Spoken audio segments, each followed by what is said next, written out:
أما بعد، يقول المؤلف رحمه الله تعالى: وعن عائشة رضي الله تعالى عنها قالت: قلت للنبي صلى الله عليه وسلم: حسبك من صفية كذا وكذا.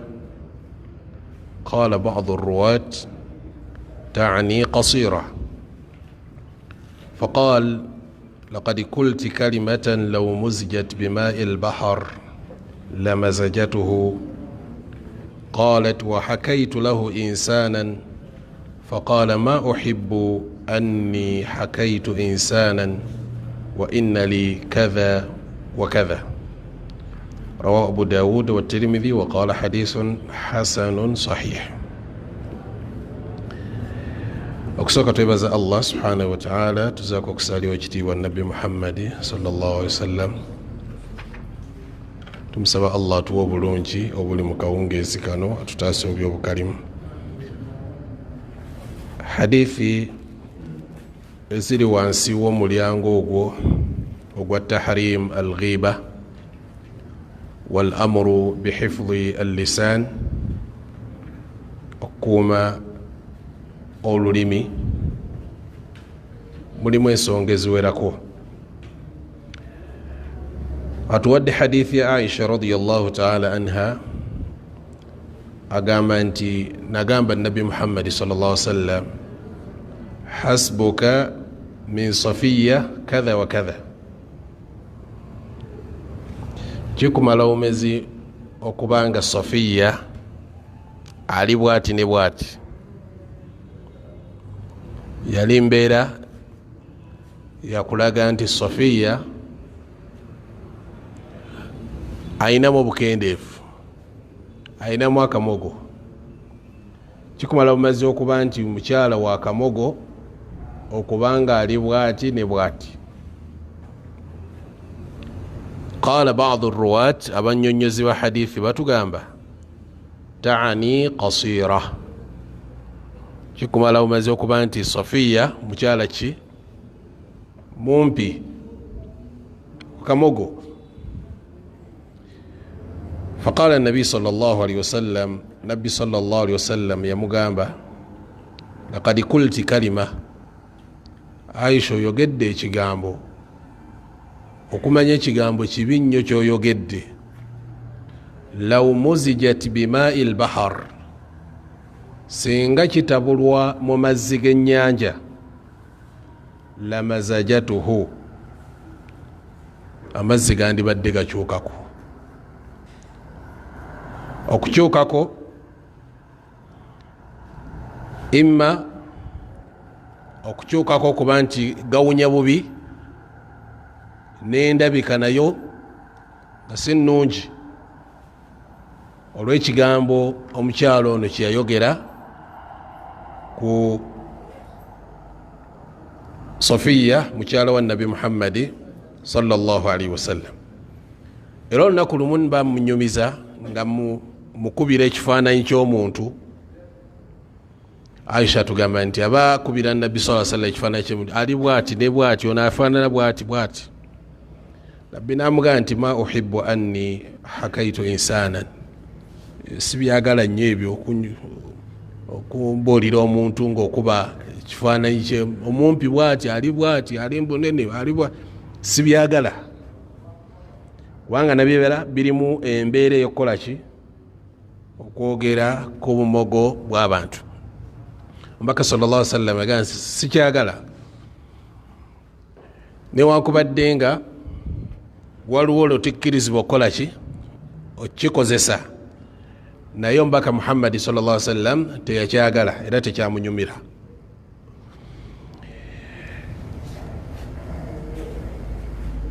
Lamazajatuhu ay khalatatu mukhalata. Ekigambo ekyo singa tukissa mu nnyanja kisobola okutabula amazzi g'ennyanja ago. Imma ta'amuhu, kiyinza okugatabula mu mpoma yaago, oba rihuhu, oba muki? Mu mpunya yaago. Lishiddati natniha, olw'okuwunya ennyo kwe kiwunyamu ekigambo ekyo. Ekyo twakyogerako emabega ne tubalaga ti wano Aisha radiyallahu ta'ala anha nabbi okutuuka omukambuwalira yali ayingiridde omutonzi Allah tabaraka wa ta'ala. Nabwe kityo ekigambo okugeya bw'oba okifulumiza nga kirimu n'embeera ey'okunyooma n'okukakkanya, kigambo kibi nnyo. Tekikoma ku Safiya yekka wabula buli muntu yenna singa oli aba akikozesezza kiba kinene mu binene. Hadithi ya Safiya twajogerako emabega. Hadithi esembayo mu nsonga eyo atuwadde hadithi ya Anas radiyallahu ta'ala anhu nga atulaga uquba, ekibonerezo Allah kyagenda okubonereza nakyo abantu abageya bannaabwe, abantu abazanyira ku bitiibwa bya bannaabwe. Kibonerezo ki Allah kyabawa? Kino ekibonerezo kikwatagana na kabuli. Amma fil akhirah, ebikwatagana ne akhirah tebyo birala. Anas atugamba radiyallahu anhu قال رسول الله صلى الله عليه وسلم لما عرج بي مررت بقوم لهم أظفار من نحاس يخمشون وجوههم وصدورهم فقلت من هؤلاء يا جبريل؟ قال هؤلاء الذين يأكلون لحوم الناس ويقعون في أعراضهم أو كما قال صلى الله عليه وسلم. أمبك صلى الله عليه وسلم أقام لما عرج بي ببانتا مفوزا سفاري يانغ في النجة تماني كبامو توتمو ميراج إسران ميراج أقام نايتا كوشبينجا چابانتو مررت بقوم naita ku kibinja ky'abantu nga lahum adhfarun, abantu abo nga balina ki? Enjala. Enjala ezo nga zakolebwa min nuhas, akolebwa muki? Mu mbaatibaati oba byoma, nga njala naye nga zaki? Nga mulaba nabakookera ku njala zibaba nazo. Naye bano enjala zaabwe Allah watu bwe yazikola nga yakhmishun wujuhahum, nga bakwagula ebyenyi byabwe, bakwagula ebyenyi byabwe, wasudurahum, wamu neki n'ebifuba byabwe, bakwagula feesi zonna ne bazoonoona zonna ne bakwagula ebifuba byonna. Nabbi sallallahu alaihi wasallam kyava abuuza gwe yali atambula naye, man haulai ya Jibril, abo be baani bendabye bakola ebyo abafuna ebibonerezo ebifaana bwe bityo?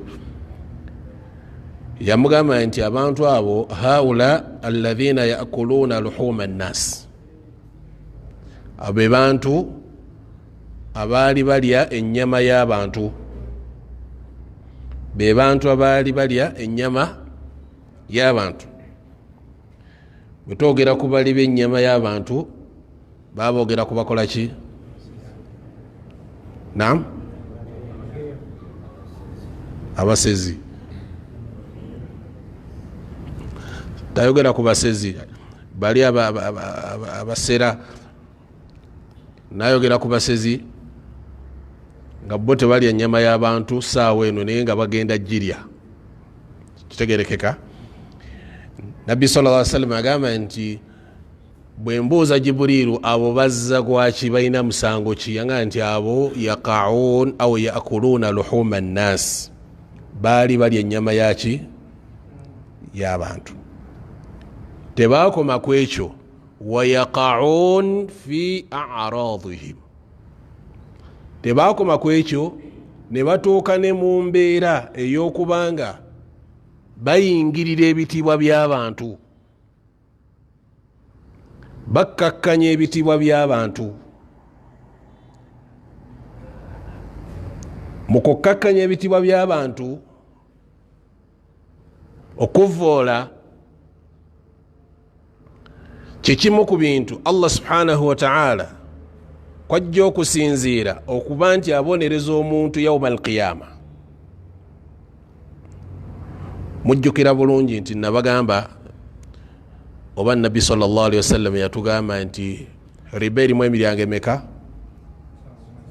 73.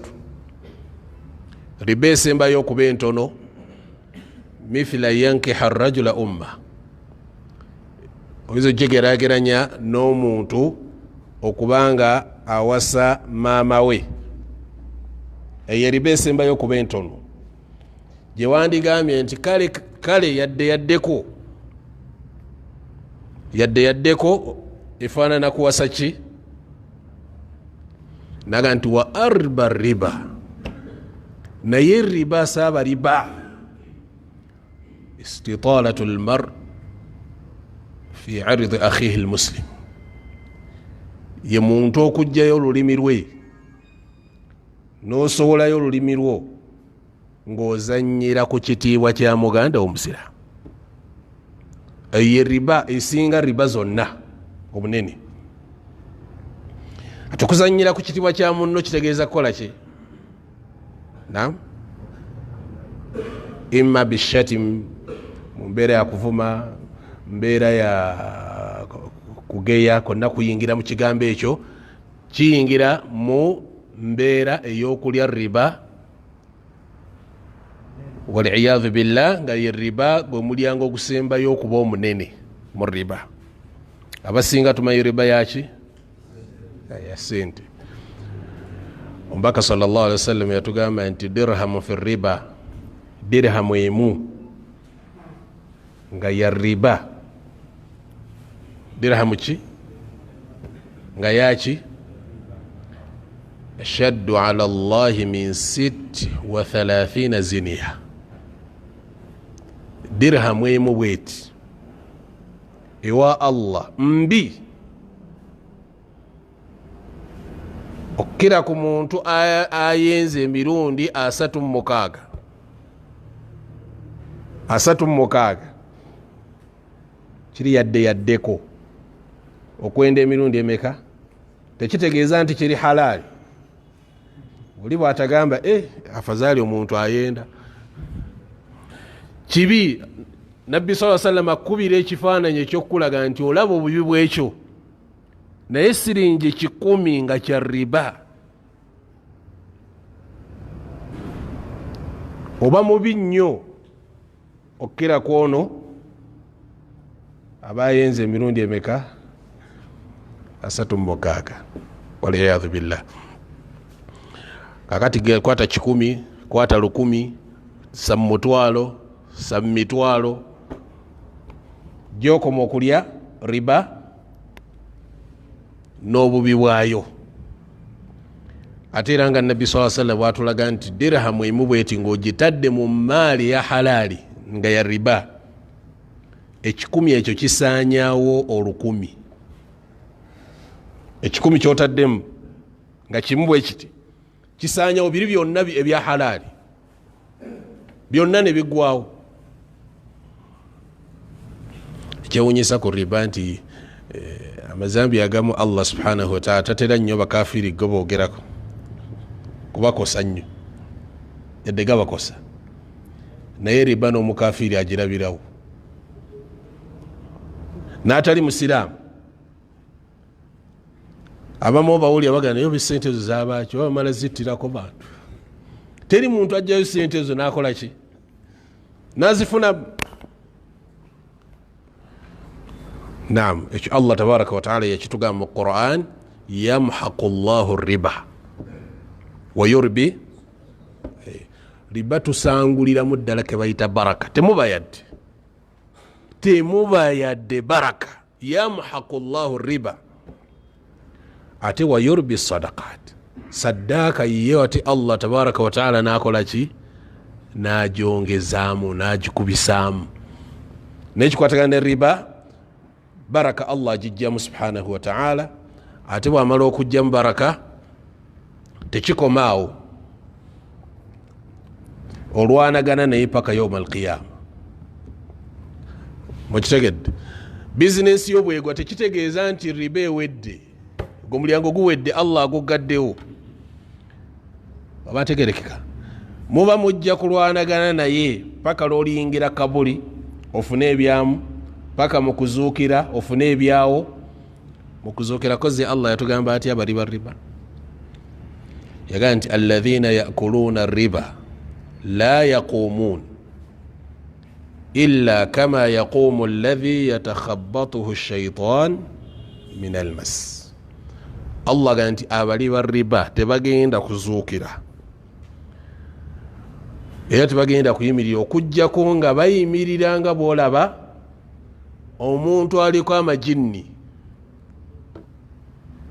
aliko amaki, abeera afaanana ati, ayogera kino ayogera kiri, adde eno teyetegeera, nebyayogera tabitegeera. Kitegerekeka bamunyonyola bunyonyozi nti obedda shaitaani zikuli ku mutwe naye nga tategeera. Kati Allah tabaraka wa taala gaa nti mu lunaku lw'okuzuukira bwe bajja okufaanana, abantu bajja kuba bazuukira badduka bagenda yawma alqiyama ila almahshar yawma yakhrujuna min alajdafi siraan. Olunaku lwe bagenda okufubutuka abantu mu kabuli speed, naye nga bali batagala butagasi, adda yaminan wa shimalan, tamayina jadda, adda ku kkono ku ddyo, ali awo azunga buzunzi. Omuli waki? dhalika biannahum qaalu innama albay'u mithlu riba. Olw'obutamanya bwabwe bagamba tewali njawulo wakati wa kusuubula ne riba, tewali njawulo, byonna magoba. Bwe ntunda bampa amagoba, neeri bwe mba ngenzeeyo okufunayo nfuna ki? Allah agamba nti wa ahalla Allahu albay'a wa harrama riba. Byayogera bitegeera Allah, nabakkiriza okusuubula musuubule, naye kikwatagana ne riba ye nakola ki? Namubagaana. Ala kulli haal, ekitutuusizzeeyo kibadde kyaki? Kuzanyira ku biki? Ebitiibwa by'abantu. Oyinza okwesanga si 100 nga kitono nnyo, kati asinga okukola riba ennene mu riba zonna ye muntu azanyidde ku kitiibwa kya muganda we omusiramu. Kivola bagenda kwonoona feesi zaabwe, bagenda kwonoona bonna befumitefumi, bekwagula ebifuba byonna olw'ezzambi lye baakola mu kujooga amateeka ga Allah tabaraka wa taala. وعن أبي هريرة رضي الله عنه أن رسول الله صلى الله عليه وسلم قال ومبكى صلى الله عليه وسلم يا جامبا كل المسلم على المسلم حرام. بولي مسلام كم سلام من نشري حرام دمه okuzanyira ku musaayi gwe, kiri haramu okuzanyira ku musaayi gwa muganda omusiraamu.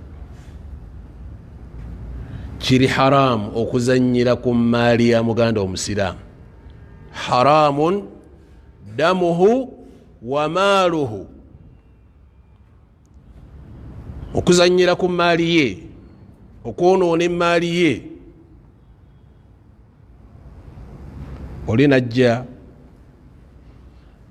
n'omuwola, bw'omala okumuwola n'omugamba tulirabira eyo, n'oyonoona ki? Kiba kitegeeza kwonoona ki? Maali ye. Okuzanyira ku maali y'omuntu ozanyira ku kirala.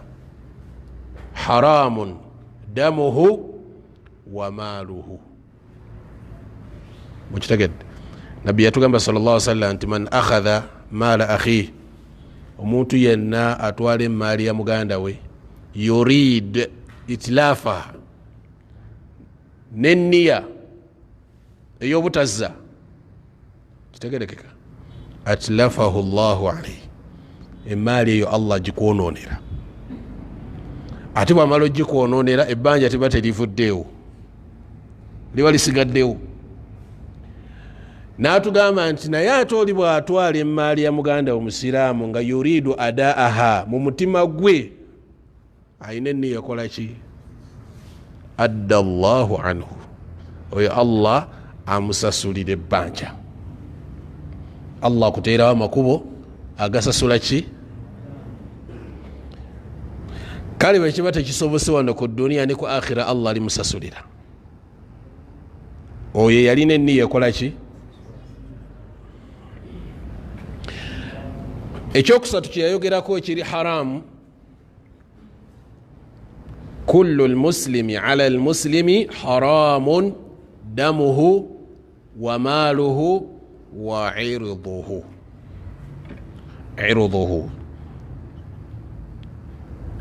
kyetwakavunula kati kiri haramu okuzanyira ku kitiibwa kye. Kuzanyira ku ki? Ku kitiibwa kye kiri haramu. Rawahu Muslim. Bwatyo omubaka sallallahu alaihi wasallam bwatugamba. Ala kulli hal, byonna kitegeeza ki? Alwajibu ala almuslim, ekikakata ku muntu oba musiraamu, alhadhar min itlaqi lisan. Omusiraamu okubanga olulimi otokola ki? Naam,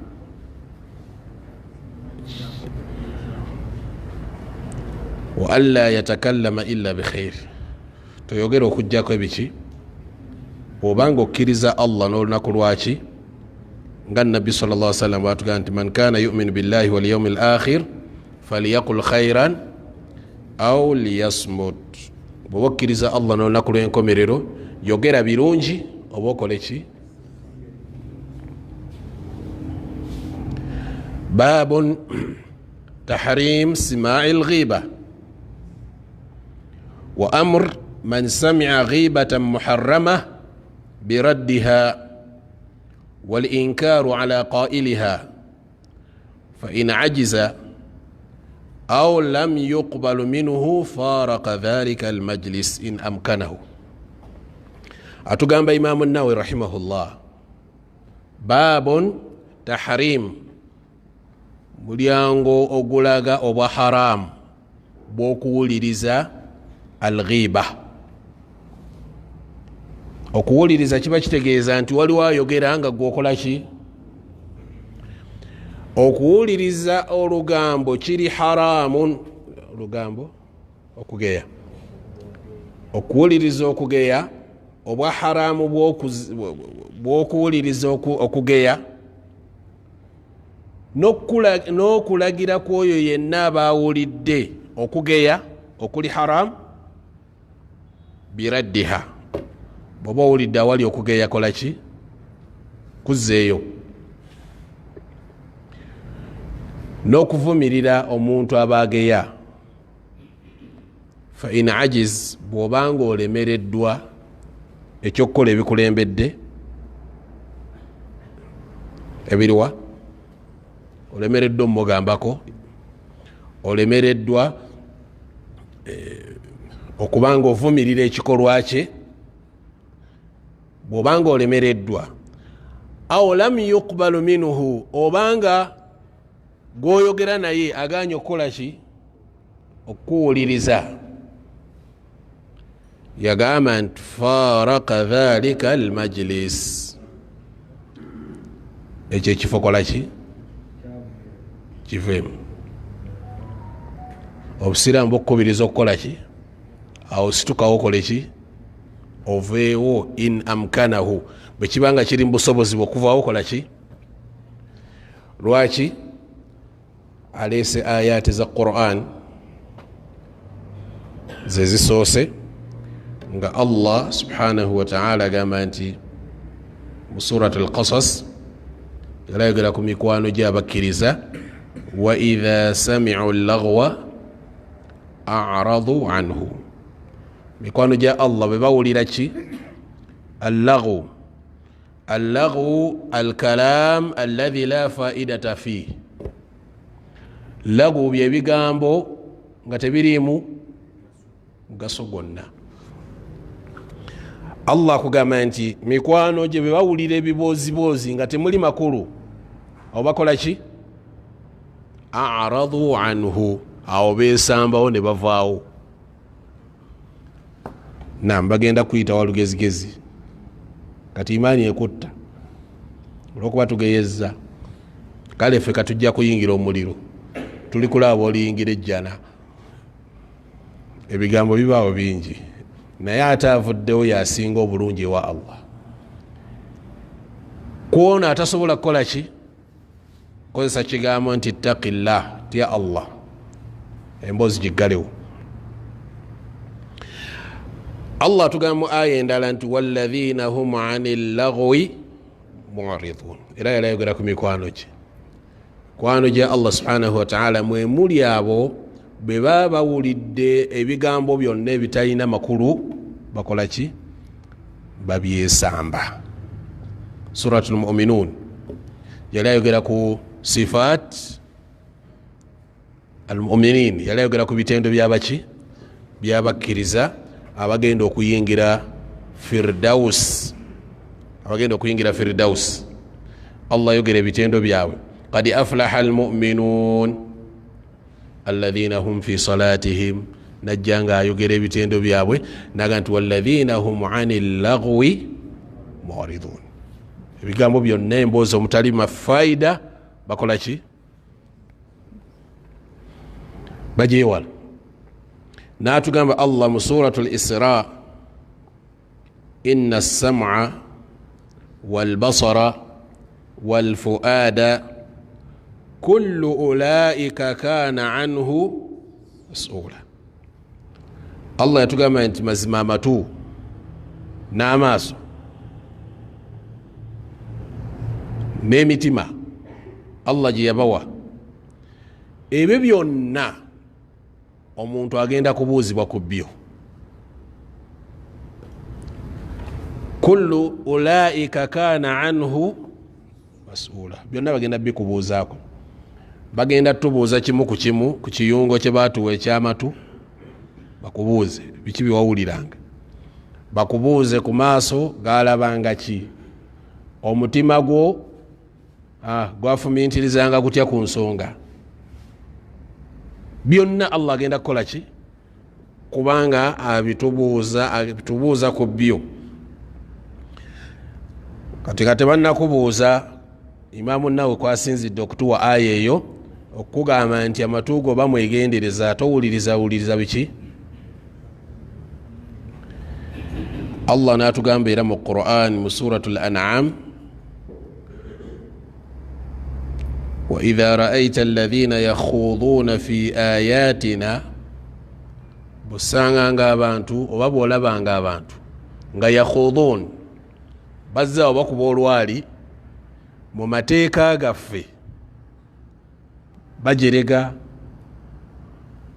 bagakubaganyako ebirowoozo mu mbeera ey'ogakkakkanya, mu mbeera ey'okukola ki? Bw'olabanga abantu bonna nga bali mu kunyumya ebiboozibozi ebitayamba mu mateeka ga Allah subhanahu wa ta'ala, fa'aridu anhum. Allah akugamba nti abantu abo kola ki? Besambe. Hatta yakhudhu fi hadithin ghayrih, okutuusa nga bakyusizza emboozi ne basaawo emboozi ki? Endala.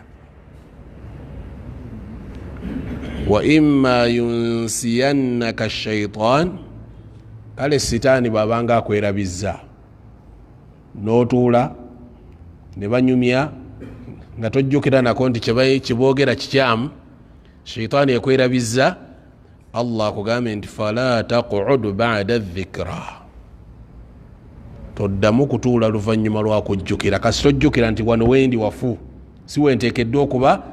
Allah akugambye nti fala taq'ud ba'da dhikra, toddamu kutuulawo oluvannyuma lw'okukola ki? fala taqud ba'da adh-dhikra ma'a al-qawmi adh-dhalimin. Oluvanyuma lw'okujjukira togezaako kutuula n'abantu abaki balyaza amaanyi abajjolonga amateeka ga Allah tabaraka wa ta'ala. Mukyo aya zino Imaamu Nawawi rahimahullah atuleetedde okutulaga nti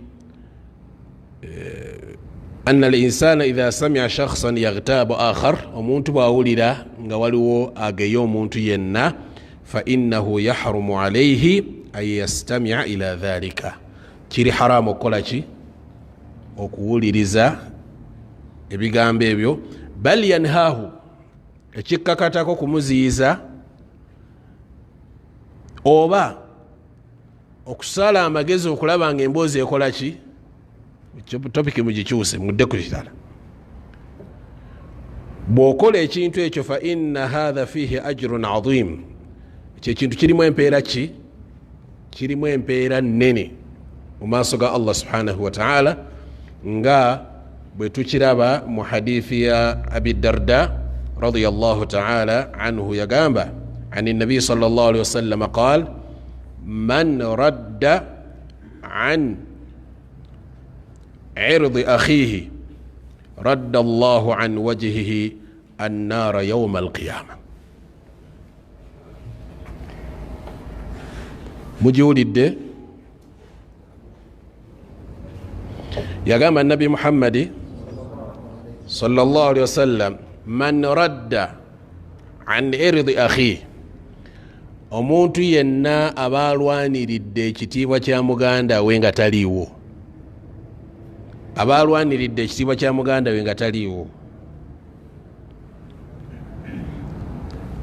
n'ayogerwako byayogerwako nogaa nedda muleke okutuusa nga akoze eki? Gazze. Okitegedde? Nobanga okuuma ekitiibwa kyekyo n'okola ekikolwa ekyo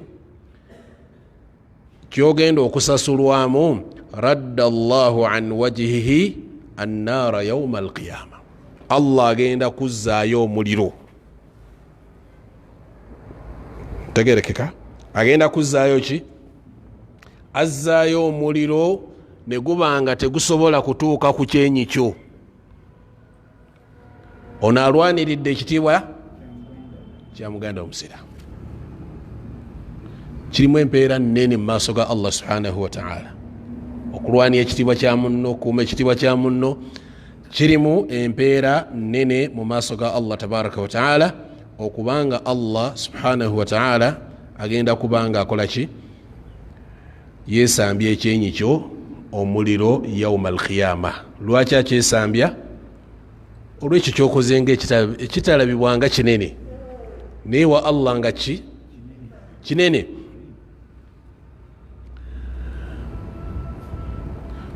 فإن أصر هذا الذي يغتاب الناس، singa agenda maaso omuntu oyo ageya abantu,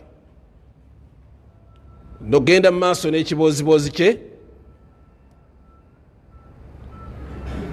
alla yabqa ala ghibatihi, alemedde ku kyokubanga agenda maaso n'okugeya, wajaba alayhi an yaquuma anil makan, kiri wajib. Assalamu alaikum. Bazi kyabayita wajibu kyeki? Naam, kyabayita wajib ma yuthabu fa'ilu wa yu'aqabu tarikuhu. Kyabayita wajib kyekintu nga oli bw'aba akikoze afuna empeera, akirese abonerezebwa. Tuddemu kyebayita wajibu, mukitegedde? Omuntu bw'akikola afuna ki? Bw'akireka afuna ki? Afuna omusango. Haramu kyeki? Kyebayita haramu ma yu'aqabu fa'ilu, akikoze afuna omusango, wa yuthabu tariku, ate akirese naweebwa empeera. Bw'oleka haramu bakuwaamu empeera. bwokola haramu ofuna ki? Bwokola wajib ofuna empeera, bwoleka wajib ofuna omusango. Kati Imaamu Nawawi rahimahullah kyakulaga nti kiri wajib ku musiraamu okubanga ekyo ekifo kivaamu, olw'ensonga nti Allah subhanahu wa ta'ala yatugamba mu suratu Nisa 14, وقد نزل عليكم في الكتاب أن إذا سمعتم آيات الله يكفر بها ويستهزأ بها فلا تقعدوا معهم حتى يخوضوا في حديث غيره. الله سبحانه وتعالى قال وقد نزل عليكم ngati Allah yassakum mu bubaka obutugamba nti an idha sami'tum ayati llah, bwe muwuliranga amateeka ga Allah subhanahu wa ta'ala nga yukfaru biha, abantu bakola ki? Bagawakanya. Wa yustahza'u biha, nga bagajeregerera amateeka ga Allah subhanahu wa ta'ala. Allah kugamba nti abantu abo bofunanga bajerega amateeka ga Allah, fala taqudu ma'ahum, togezaako kutuula nabo, hatta yakhudhu fi hadithin ghairi, okutuusa bazzizaawo emboozi ki? Abamukitegedde? Bw'onaaba olemeddewo nga tosituseewo gwe musiraamu, innakum idhan mithlahu. Atasituseewo Allah akugamba nti toyina njawulo nabo. Mubitegedde? Oluusi ojja n'osanga bano abeeyita abalokole, akutte Qur'ani, asoma aya azivuunula, etategerekeka. Bw'obanga toyinaawo faida kutuulaawo, situkawo gende. Okitegedde? Tewali obwetaavu kutuula kukola ki? Kuba tagenda kukusomera bikuyamba oba bikugasa. Neggwe okutuulaawo n'owuliriza, n'avuma, n'avoola, n'avuma Allah, n'avuma Nabbi Muhammad sallallahu alaihi wasallam, nga ggwe okyatudde mu kifo ekyo owulira, n'otafunamu mu mutima gwo muli mbeera egamba nti naye ono ng'asusse. Ekitono ennyo ky'olina okukola ki? Kumuviira ogende. Okitegedde? Wakhasatan naddala nga toyinaako bwino yenna asobola kwanukula muntu oyo. Toyina bwino asobola mwanukula. Kisingako bulungi kola ki? Muviire weyongereyo. Allah tajja kuvunaayo kitewamuddamu. Kitegedde? Naye atasobola okuvuna, lwaki watuulaawo n'owuliriza okunvuma n'okuvoola? Abantegerekeka. Nabwe kityo Allah atugambye nti bwe muba temuvuddeewo, innakum idhan mithluhum. Fadalla dhalika ala anna al-insan idha istama'a ila al-muharram. Sheikh Uthaymin agamba nti ekyo kiraga nti omuntu yenna awuliriza ki? Awuliriza haram, awuliriza emboozi eza haram, fahuwa musharikun liman yafalu hadha almuharram. Mwenna muba mwegasse ku haramu yabakoleddwa, mwenna muba kyekimu. Falwajibu an yaqum, ekikakatako kola ki?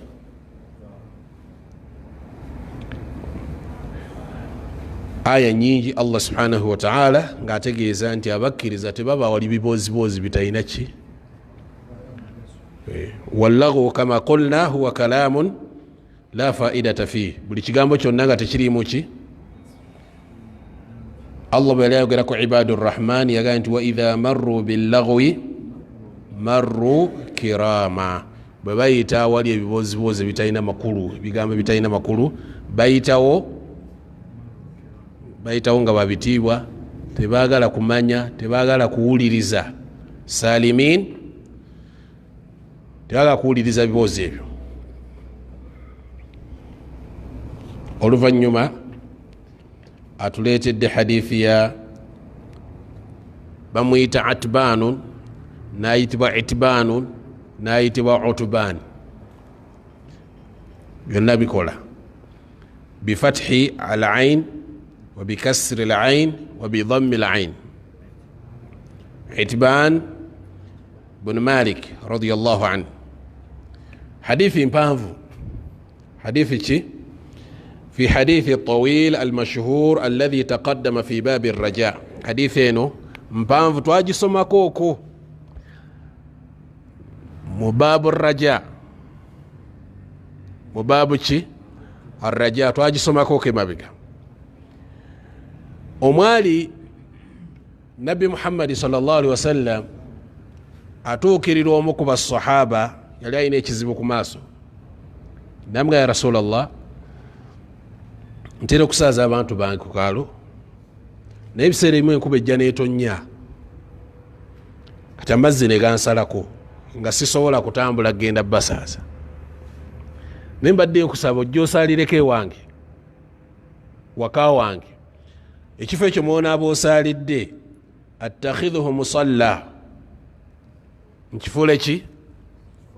Kifuule ekifo kyange mwesaalire swala zange singa mba nnemereddwa okgenda ku muzikiti. Nabbi sallallahu alaihi wasallam yamugamba af'al, nja kikola. Bwe yamugamba nja kikola enkeera n'agenderawo, agenda n'Abubakar n'amugamba mperekeraako.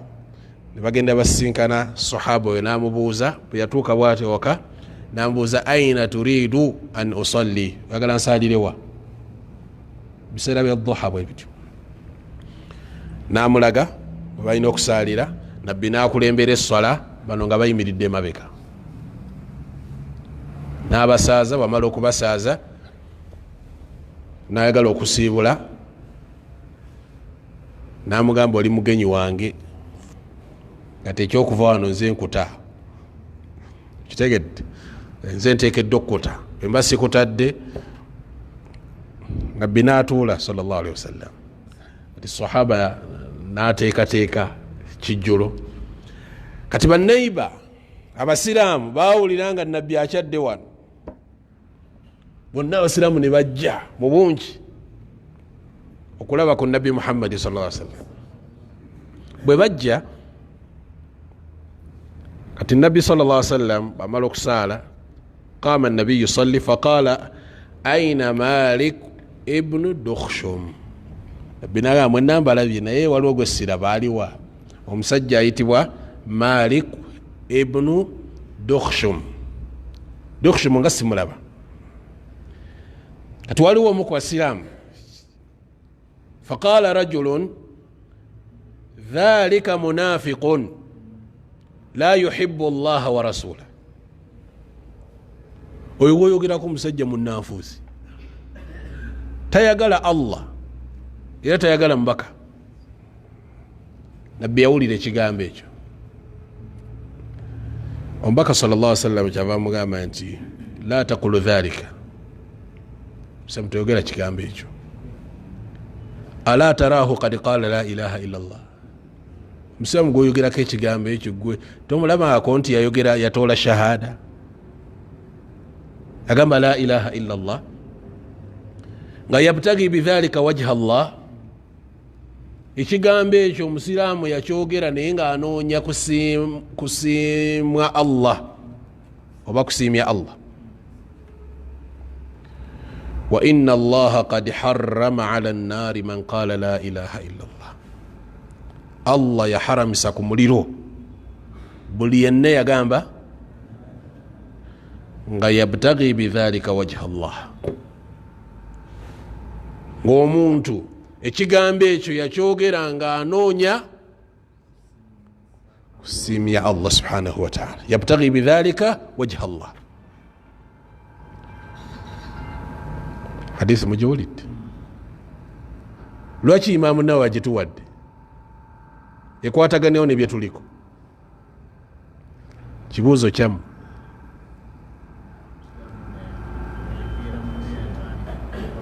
Naam.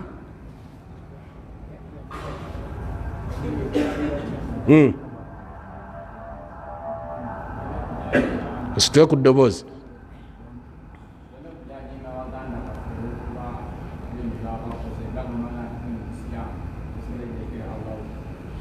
Okola ki? Akola atya? Tuleme kujajinga baganda.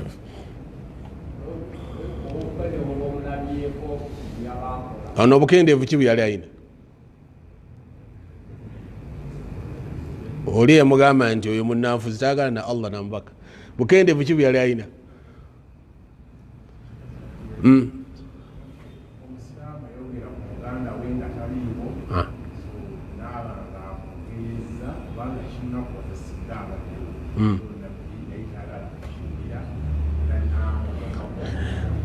Barakallahu fiki.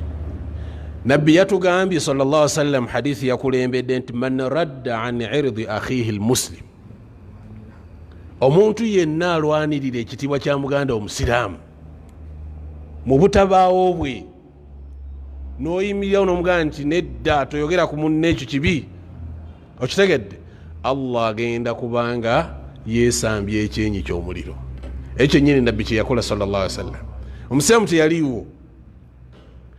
Abuuziza musiraamu nga simulaba mu muzikiti, simulaba wano mu waka. Oli amugaye oyo ye munnanfuusi, ffenna ekyalo kimumanyi.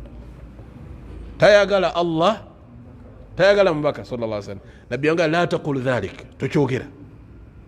Toyogera kigambo ekyo. Kutokyanga musajja musiraamu yatoola shahada. Kyali amulinda mugane edda shahada yalimba. Shahada ya bukuusa. Nabbi alyoka amubuuze nti gwozimanyi otya ez'obukuusa? Kitegerekeka. Ashaqaqta an qalbi, yabuluza mu kifuba kye n'olaba nga akyogera munnanfuusi. Mu kyo omubaka Muhammad sallallahu alaihi wasallam yagezaako kulaba nga ekigambo kye yayogera luli ye kennyini akissa mu ki mu nkola sallallahu alaihi wasallam. Naaba nga yaziiza mu hadithi endala yagamba nti ala taraahu annahu yusalli, omusajja gwoyogeddeko ebyo tomulaba nga musajja asaala tayitwako swala, nga yuridu bidhalika wajha Allah, ekimusaazisa esswala ekyo anoonya ki? وهذا يدل على أن الإنسان إذا لم يكن كذلك فإنه لا غيبة له. Kino kiraga tisenga teyali musaaze, senga yali teyatoola shahada, kitegerekeka, nabbi yandibadde tayogera, teyandi mulwaniridde. Ekitegeeza nti omuntu aba tasaala, naam, tayina shahada, oyo tayina kitiibwa, nibwe bamugeya. Okwawukana ku musiraamu omwonoonefu ayina amazambi ge naye ng'asaala, nga shahada agirina naye ng'ayina ki? Oyo muhtaram, aweebwa ki? Aweebwa ekitiibwa. Ala kulli haal,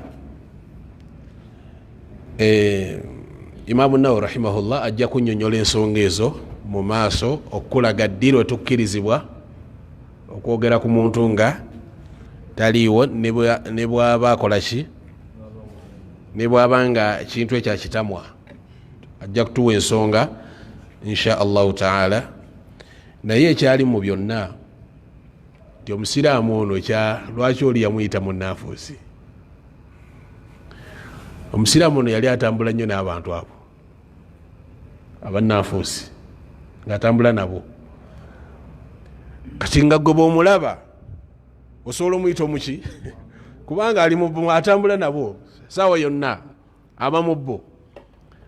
Hadisi endala eraga nti yatambulanga nabo naye nga ababuulirira kuva mu bunnanfuusi. yabuuliriranga abantu abo yatambula nabo ngaaga muve mu bikolwa bino, muve mu kukola obunnanfuusi, mubeere abasiraamu abatuufu. Kati wabaawo ebintu ebimu nga nabbi sallallahu alaihi wasallam Allah yabimumanyisa abantu abamu byebatamanyanga. Ntegereka. Ate oba oliawo Allah subhanahu wa ta'ala yamanyisa nabbi Muhammad sallallahu alaihi wasallam, musiraamu kye bamwogeddeko si kyali. Musiraamu ayagala Allah, ayagala ki? Omubaka we sallallahu alaihi wasallam. Nawe kityo nga tukomekereza ebigambo byaffe, hadithi ya Ka'b naye yaggwa, naye Sheikh kyagiyagaddemu hadithi empanvu ya Ka'b ibn Malik twagisoma mu baabi tawba, mu baab at-tawba. Naye Sheikh kyagiyagaddemu wano kimu kyekiriwa nabbi sallallahu alaihi wasallam baali mu lutalo lw'e Tabuuki. Bwe baba mu lutale nabbi aba atudde n'abasiraamu, n'ayisayisa amaaso bw'ati ng'alina abasiraamu baatalabamu. Naga naye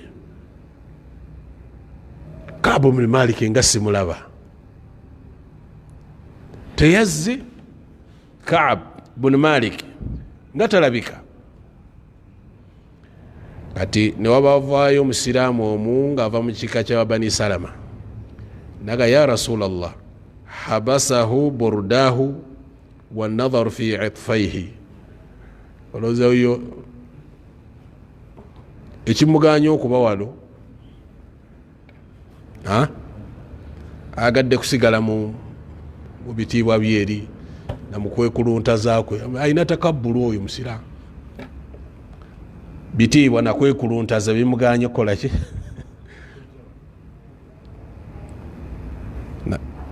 Sahaba yaliwo Muadh ibn Jabal n'agamba nti bi'sa ma qulta, oyogedde bubi nnyo, oyogedde bubi. Wallahi ya Rasulallah, yalayira naga nti wallahi wange omubaka wa Allah, ma alimna alayhi illa khaira, okusinziira ebbanga lyetuwangadde naye tetulina kyetumumanyiiko Ka'b ibn Malik okujjako birungi, musajja mulungi. Oba oli awo alina ensonga emulemesezza ffe gye tutamanyi, naye nga musajja muki? Fasakata Rasulullahi sallallahu alaihi wasallam, nabbi yasirika, teyakola ki? Talina kyonna kye yayongerako sallallahu alaihi wasallam, yasirika busirisi. Itfaahu ay janibahu wa huwa ishara ila ijabi binafsi. Kigambo ekyo kitegeeza nti omusajja oyo yeematira nnyo, tasobola kujja naawe mbw agenda nawe mu lutalo, tasobola. Akola ki? Yeematira. Kati Ka'b ibn Malik kyetwagadde mu byonna Imaamu Nawawi lwaki atuwadde hadithi eyo nti Muadh ibn Jabal yakola ki? Yalwanira ekitiibwa kye. Naga nedda, kyogera ku musiraamu si bwe kiri, kigambo kibi nnyo ky'omwogeddeko. Omusajja oyo ayagala Allah, okitegedde, tumanyiko birungi byereere.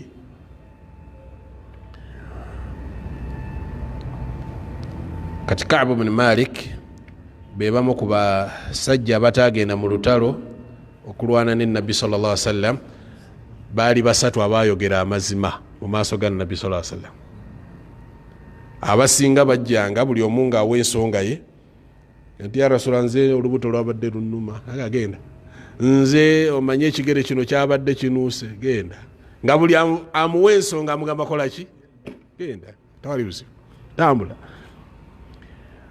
Kati Ka'b ibn Malik n'agamba nti ono tebamulimba, okitegedde.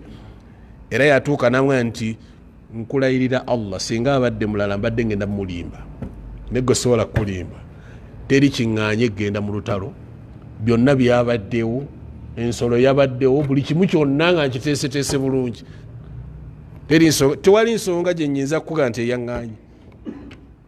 Singa abadde mulala naali mulimbye, naye gwe tebakulimba. Kuba kimanyikiddwa nti woolimbira Nabbi sallallahu alaihi wasallam awo nnyini obubaka bwe bujjira, kitegedde.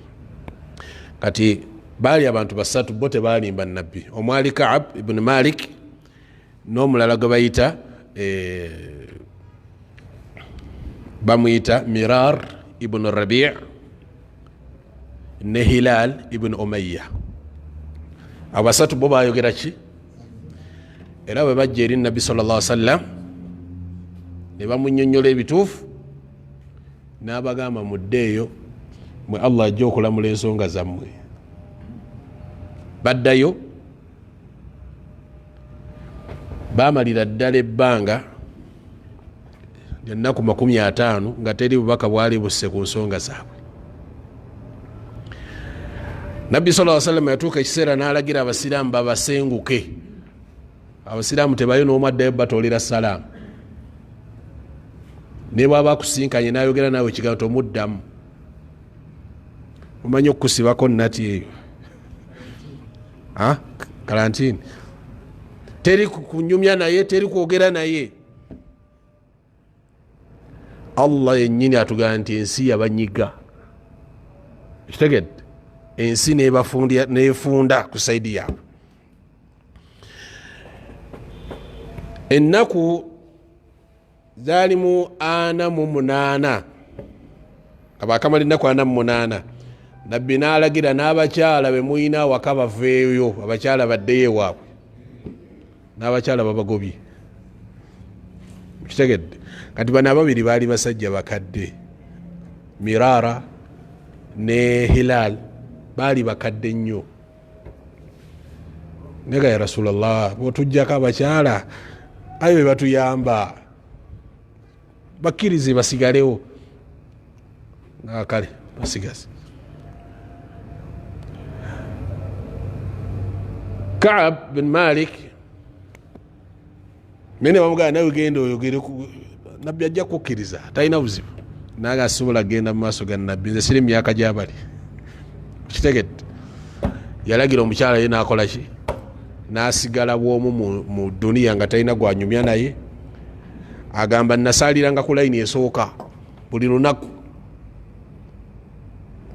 naye nga buli lwensaalira ku layini esooka ntolera Nabbi salaamu, salaamu alaikum wa rahmatullahi wa barakatuh.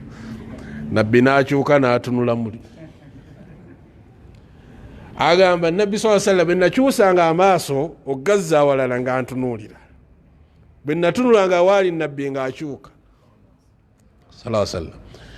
N'alagira abasiraamu bonna temumuddamu salaamu, ng'era bwakusanga salaamu alaikum wa rahmatullah nga naawe otambula butambuzi. Ekyo kibonezo kyali kikambwe.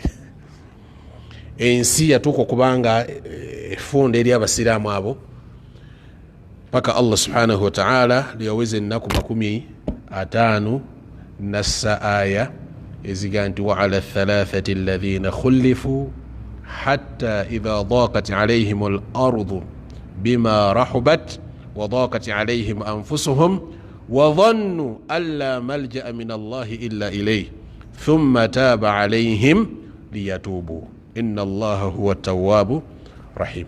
Allah nassa aya ku tawba y'abantu abameka, tawba y'abantu abasatekkiriziddwa, Allah yagikkiriza. Era waliwo omusiraamu omu bwe yawulira aya n'adduka n'anoonya Kaabu gye yali, n'amuwa amawulire ag'essanyu, n'amugamba nti Allah sizza obubaka kuki ku nsonga yo. Naga Nabbi ayogedde oba Qur'ani yesse biina enjawulo. Allah okussa aya ng'ayogerako ggwe.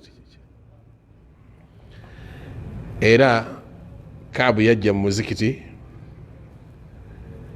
bajja bwati abasiraamu ne basituka ne bamuyozaayoza ne bamugwa mu bifuba ne bakola ki, naye era omusiraamu yamwogerera ekigambo kiri, yakimanya teyamwagala bulungi. Yamugamba nti oyo musajja muki yeekuluntaza aganye okujja mu lutalo. Ala kulli hal, mu bufunze Allah subhanahu wa ta'ala abantu abo yakola ki? Yabasonyiwa abasatu nassa tawba yaabwe. Era bwe yajja mu muzikiti Nabbi sallallahu alaihi wasallam yaseka n'amwenyamu sallallahu alaihi wasallam nga Allah sizza tawba y'abantu abo abasatu. Bingi ebyaliwo abimu ndooza mukyabijjukira.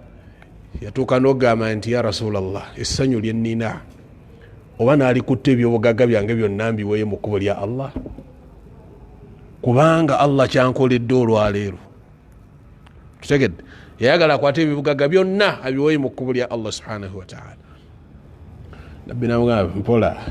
Tutegedde sallallahu alayhi wasallam. Ala kulli hal, mu bufunze kyetwagadde mu qissa eyo oba mu hadithi eyo, Muadh ibn Jabal radiyallahu ta'ala anhu yavayo nakola ki? Ebyo tubiina olwaleero oba tetubiina? Osobola okuvaayo n'olwanya ekitiibwa kya munno, oba naawe oyongerezaako bwongereza. Kitegerekeka ebituwa ekyokuyiga okuva ku nabbi waffe Muhammadi sallallahu alaihi wasallam. Tujja kukomaawo insha allahu taala mu mulyango ogunaddako, baabu ma yubaahu min alghiba. Okugeya okukola ki? Okukkirizibwa. Tujja kuba tukulaba insha allah mu musomo gwaffe ogunaddako insha allah.